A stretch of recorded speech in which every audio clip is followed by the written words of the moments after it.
The Wind in the Willows, Chapter 2, The Open Road, Part 1. Ratty, said the mole suddenly, one bright summer morning, if you please, I want to ask you a favour. The rat was sitting on the river bank, singing a little song. He had just composed it himself, so he was very taken up with it, and would not pay proper attention to mole or anything else.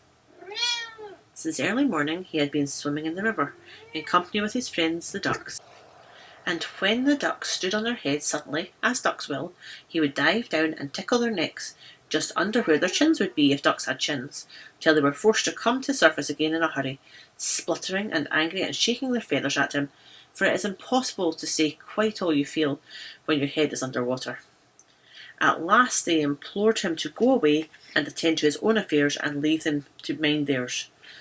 So the rat went away, and sat on the river bank in the sun, and made up a song about them, which he called Duck's Ditty.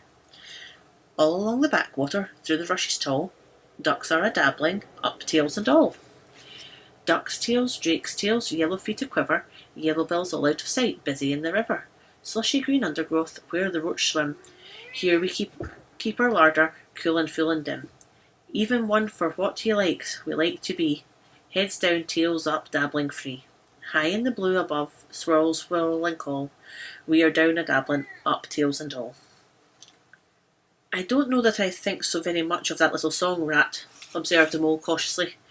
He was no poet himself, and didn't care who knew it, and he had a candid nature. Nor don't the ducks neither, replied the rat cheerfully.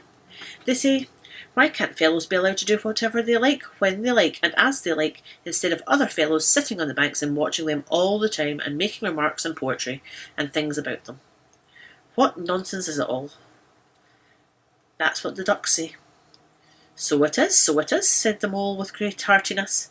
No, it isn't, cried the rat indignantly. Well then, it isn't, replied the mole soothingly.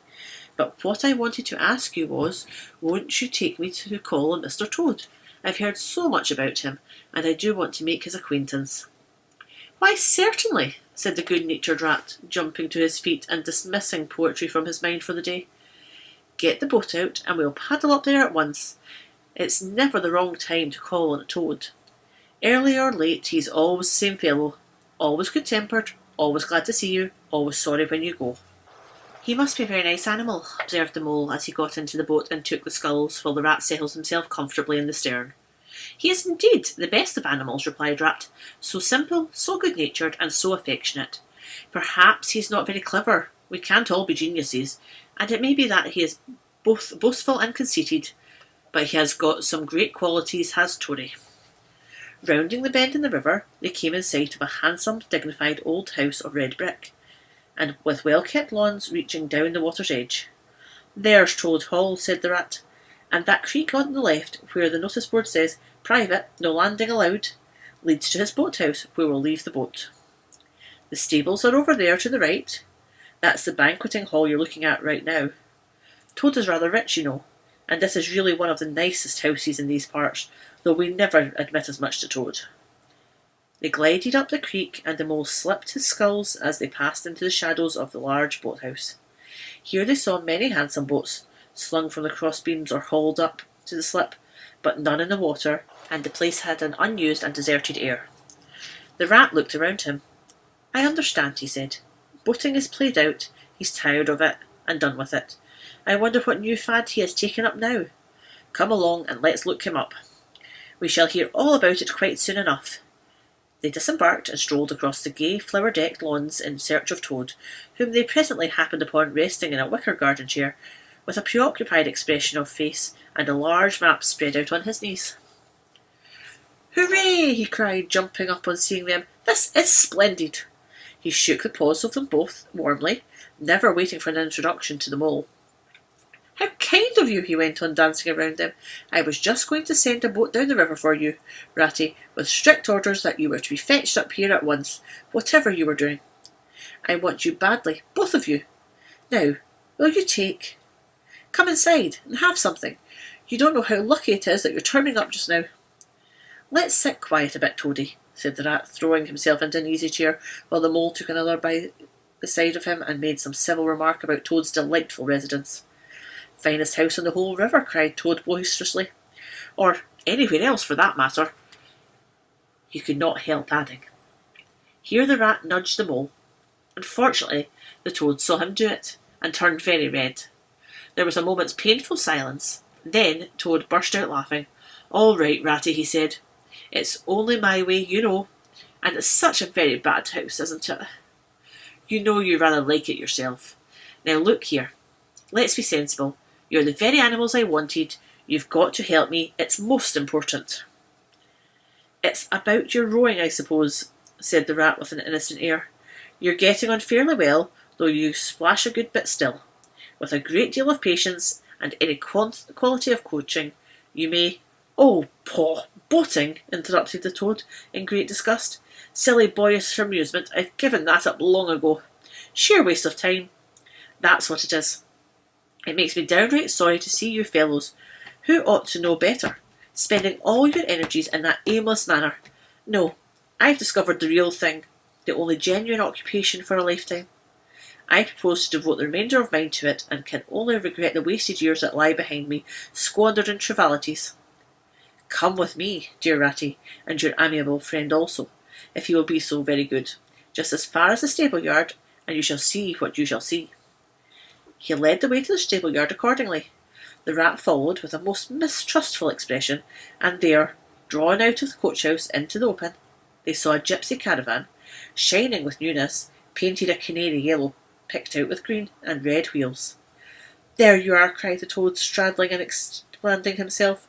"There's real life for you, embodied in that little cart. The open road, the dusty highway, the heath, the common, the hedgerows, the rolling downs, camps, villages, towns, cities. Here today, up and off somewhere else tomorrow. Travel, change, interest, excitement. The whole world before you, and a horizon that's always changing. And mind, this is the very finest cart of its sort and that was ever built, without any exception. Come inside and look at the arrangements. Planned them all myself, I did."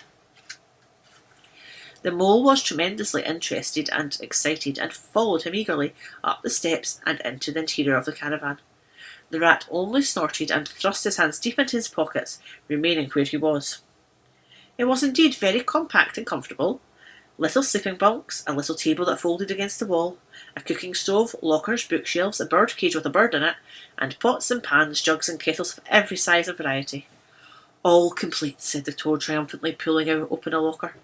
"You see, biscuits, potted lobster, sardines, everything you can possibly want. Soda water here, baccy there, letter paper, bacon, jam, cards, dominoes. You'll find it," he continued, as he descended the steps again. "You'll find that nothing whatever has been forgotten when we make our start this afternoon." "I beg your pardon," said the rat slowly, as he chewed a straw, "but did I overhear you say something about we, and start, and this afternoon?" "Now, you dear good old Ratty," said Toad imploringly, "don't begin talking in that stiff and sniffy sort of way, because you know you've got to come.